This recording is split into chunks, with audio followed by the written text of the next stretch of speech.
Barasat block 2 শাখার all India ইমাম অ্যাসোসিয়েশনের আজকে একটি সাংবাদিক সম্মেলন তারা করলেন গোলাবাড়িতে, এবং এই সাংবাদিক সম্মেলনের মাধ্যমে তারা একটি কমিটি তৈরি করলেন এবং কমিটিতে কারা কারা এসেছেন, কারা কোন পদে আসীন হয়েছেন সেই সবও তারা সাংবাদিক সম্মেলনে জানালেন। এবং সংগঠনের কর্ণধার তাজ মোহাম্মদ তিনিও বলেছে সংগঠন কিভাবে এগোবে, কী কী কর্মসূচি সেটাও তারা জানালেন। আসুন দেখে নিই। আমরা বারাসাত ব্লক 2 যে কমিটি গঠন করেছি, অল ইন্ডিয়া ইমাম অ্যাসোসিয়েশনের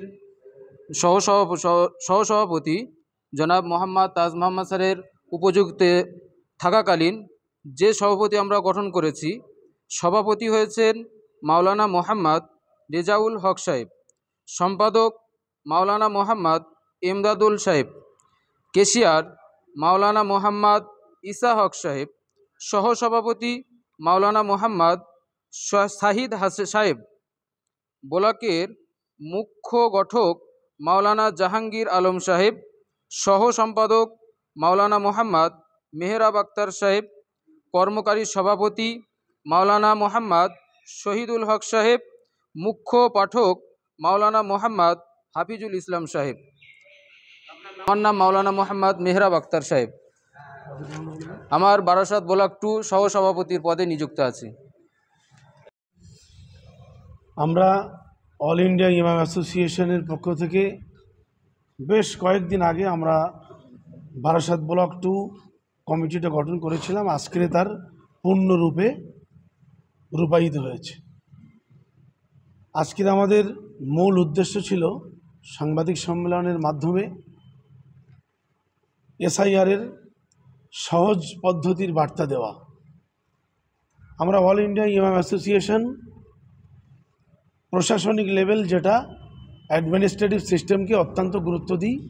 যে সরকারই থাকুক, সেই সরকারের যে প্রশাসনিক দপ্তর, তাদেরকে সাথে নিয়ে আমাদের কাজ।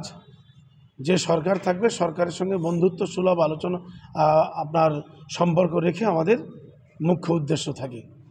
তো এসআইআরের বিষয়টা আমরা সরকারিভাবে বা সরকারি আধিকারিক যারা আছেন, পশ্চিমবঙ্গ সরকারের যে সমস্ত দপ্তর আছে, যেমন আমাদের এই সংগঠনে মাননীয় ফিরহাদ হাকিম মহাশয়, নগর উন্নয়ন মন্ত্রী, মহানাগরিক ফিরহাদ হাকিম সাহেব, তিনি আমাদের সঙ্গে আছেন।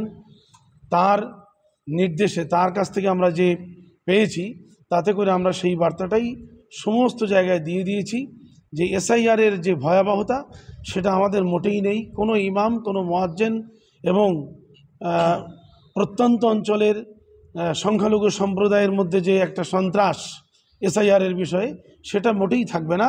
কারণ 12টা আইটেম, 12টা যে পেপার্স দেখানো হবে, তার মধ্যে সংখ্যালঘু অধ্যুষিত এলাকা হলেও কোনো না কোনোভাবেই তাদের একটা পেপার্স রেডি থাকবেই ইনশাল্লাহ।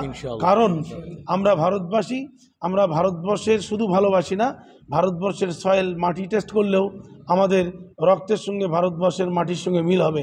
আমরা কেউ বাংলাদেশ থেকে এখানে আসিনি, বরং বাংলাদেশ থেকে অন্য সম্প্রদায় আসলেও আসতে পারে। এটা 98% সঠিক যে আমরা মুসলিম, আমরা কেউ ভারত থেকে কোথাও যাইনি আর যাবও না। ওই জন্য আজকের মূলত উদ্দেশ্য এসআইআরের পূর্ণ সহজ বিষয়টা মানুষের কাছে সহজ করে তোলা, ভীতি সন্ত্রাস যাতে সৃষ্টি না হয়, এই বার্তা। আর দ্বিতীয়ত, অর্জুন সিং বিজেপি একজন কুখ্যাত নেতা।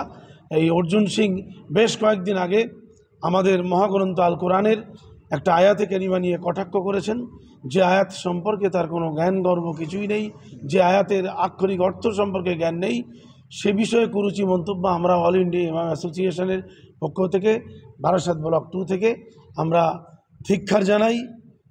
মানে অত্যন্ত ঘৃণার চোখে দেখছি। তার কারণ, যে অংশটুকু কোরআনের মধ্যে আদেও নেই, সেইটা বলে বিভ্রান্ত সৃষ্টি করা এবং সাম্প্রদায়িক সম্প্রীতি নষ্ট করার লক্ষ্যে এই প্রচার করা আমরা মানি না। আমরা মাননীয় সরকারের কাছে আমরা দাবি রেখেছি, অর্জুন সিংয়ের মতন ব্যক্তিত্ব, নেতৃত্ব পশ্চিমবঙ্গের মাটিতে যেন ঘুরে না বেড়ায়, তাকে গ্রেপ্তার করার জন্য দাবিও জানিয়েছি। দেগঙ্গা থানাতে অবজেকশন জানিয়েছি, আর আজকের এই শাসন থানার আন্ডারে আমরা প্রতিবাদ করছি। এটা কি নৈতিক স্বেচ্ছাসেবী সংগঠন, তবে আমরা গভর্নমেন্টের অ্যাডমিনিস্ট্রেটিভ সিস্টেম যেটা আছে, প্রশাসনিক লেভেলকে কাছে রেখে আইন নিজে হাতে না তুলে আইনকে মান্যতা দিয়ে আমরা এগিয়ে যাই। টোটাল বাংলা জুড়ে এই সংগঠনটা আছে? শুধু বাংলা জুড়ে না, বাংলার বাইরেও আমাদের ঝাড়খণ্ডেও আমাদের এই আওয়াজ পৌঁছে গেছে। ইতিমধ্যে আমরা সম্পূর্ণ কমিটি প্রকাশ করতে পেরেছি প্রায় 25টার মতো জেলায়। মূল লক্ষ্য ইমাম এবং মুয়াজ্জিনদের পূর্ণ মর্যাদা দান করা।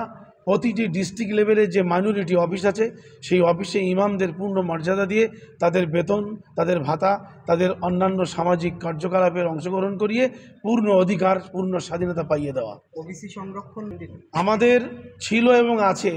ওয়াকফ সম্পত্তির বিষয়টুকু আমরা যারা ওয়াকফ সম্পত্তির বিষয়ে ব্যাপারটা যারা জেনেছি, যে ওয়াকফ বোর্ড আছে, সেই বোর্ড যে সিস্টেমে চলছে আমরাও সেই সিস্টেমের পক্ষে।